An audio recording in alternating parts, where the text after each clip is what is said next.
This is a pocket calendar, printed in the Soviet Union in 1929. It has 12 months. It has no Sunday. That is not a misprint. The state had just abolished the shared day off.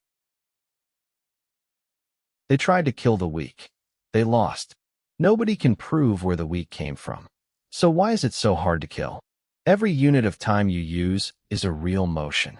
A day is one rotation of the Earth. A year is one trip around the sun. A month tracks the moon. You can point at the sky and find each one. Except one. The 7-day week measures nothing. Aviator Zerubbabel wrote the standard book on it.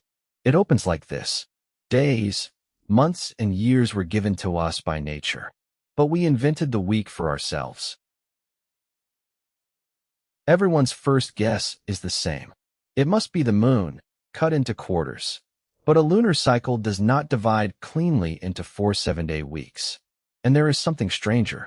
The week never resets to the moon. It just runs, never pausing for the sky to catch up, for more than 2,000 years. So the real question is not why 7.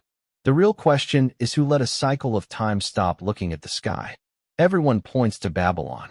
The Babylonians had a day called Shappatu. They also had unlucky days, when work stopped.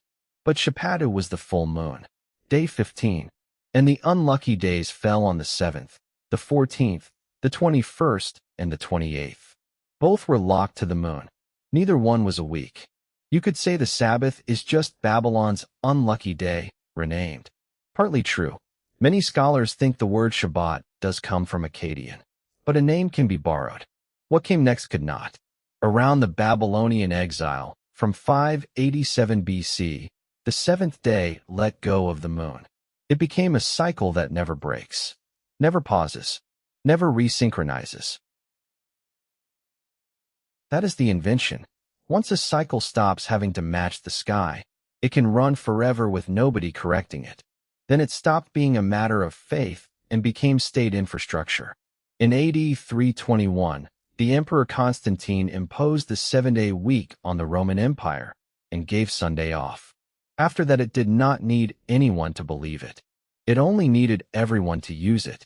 But if people invented it, people should be able to abolish it. Twice they tried. In 1793, revolutionary France replaced the week with one 10 days long. Workers got 1 day of rest in 10, instead of 1 in 7. The 7-day week came back before the revolutionary calendar did. Then comes the calendar with no Sunday.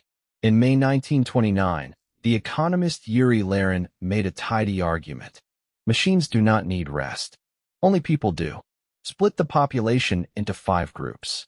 Each group rests on a different day. The factory never stops. 80% of the workforce present every day. On paper it was perfect. Then a worker wrote this. Our wives are in the factory, our children at school, and nobody can visit us. There is nothing left but to go to a state tea room. Both times, they lost for exactly one reason. A day off that nobody else has is not a day off. What survived was never the number 7. It was the rule underneath it. When your turn comes, everybody stops together. This weekend, when you rest, you are obeying a commandment. Even if you do not believe it. Even if nobody around you does.